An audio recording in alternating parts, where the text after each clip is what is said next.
training is something which not a lot of endurance athletes have a lot of knowledge on, and with that, they it's kind of always on the back burner. So it's like, okay, well, do all your cycling, and then if you've got time to go to the gym and do a few bicep curls and planks and glute bridges, then do that. Or if you go into the gym, what you should be doing is 3 sets of 30 hip thrusts and so on, whatever it might be.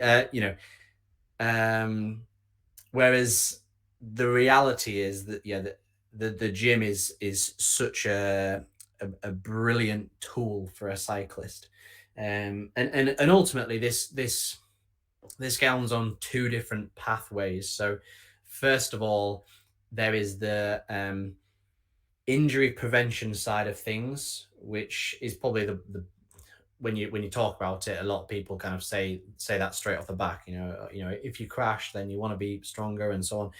There's all that side of things. So making in joints tighter and having some muscular around the joints and the bones to hold things together, and it's easy to be said, but it is quite a big thing. I mean, I've personally had some horrific crashes, and I know full well that if I wasn't as well conditioned in the gym, I would have certainly got a lot worse injuries than I have had.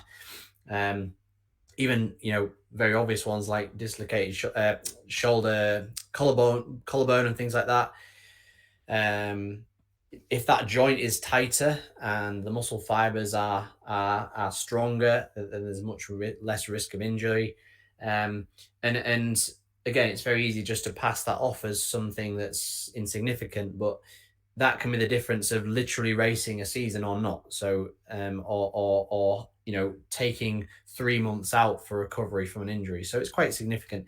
But also, down a very similar pathway, we've got to talk about posture and how cycling on its own isn't great for functional strength and long-term athlete development. We've all seen those who have been cyclists for years and haven't done anything else other than cycling and desk work. Again, typical client spends all day sat at a desk and then rides a bike on an evening. It's all in this very anterior dominant flex position, and actually for those individuals, the strength training isn't necessarily looking at the performance enhancement. It's more about getting them into a powerful, strong posture and helping their long term health as well. Getting their posterior chain nice and strong so that they can not only perform well on a bike and prevent injury, but prevent these other things which come up long term as well. The amount of athletes who complain about lower back pain and how that affects the cycling, um, these are things that are all preventable with a bit of intervention in the gym. But then also going down the other pathway, the other kind of side of it, then obviously there's all the performance enhancement that you've got to talk about. Which again, I mean, there's many pathways which we're talking about, but essentially, the if you can get your maximum capacity of strength higher, then all the other relative efforts are even more submaximal, in a very simple way of putting it. So, um, if you can squat 100 kilos, then your maximum capacity of strength for those relevant muscle fibers is higher. So the ability to put out a certain power output on the bike will be even less submaximal. And again, there's many different pathways which are being affected in the gym, but effectively you're trying to push that maximum capacity of strength as high as you possibly can, which means that you shouldn't be going into the gym doing thousands of hip thrusts, banded hip thrusts. Your goal should be to be long term lifting as heavy a weights as you can for fairly low rep ranges. But Again, I won't go into it too much. That should come after, lots Sure. and lots of time in the gym. Like the key bits of feedback that I get from most of my athletes, just if I simply ask them how do they feel on the bike, after a bit of this strength work, they just say that they it's quite hard to explain, but they feel stronger.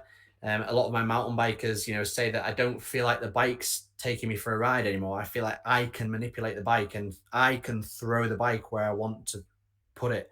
If the front wheel loses traction, I have the strength to be able to pull it into where I want it to go, and keep to my line choices a lot easier.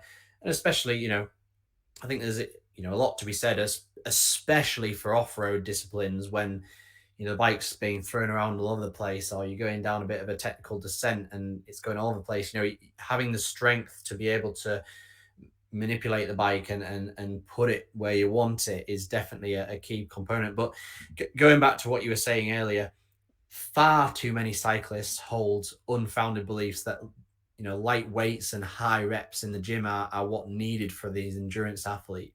And this might be true if the athlete demonstrates poor muscular endurance, but um, this is a very unlikely characteristic for a cyclist. So the main purpose for a cyclist in the gym is to develop these kind of greater strength and power gains, which can easily be converted to speed on the bike. And that's kind of one principle that we're looking at. But this is ultimately achieved by completely contrasting what is done on the bike. So, like I say, lifting kind of relatively heavy weights with fairly low repetitions through similar planes of motion, and that's what develops these strength and power gains, which is ultimately what the cyclists after by going to the gym.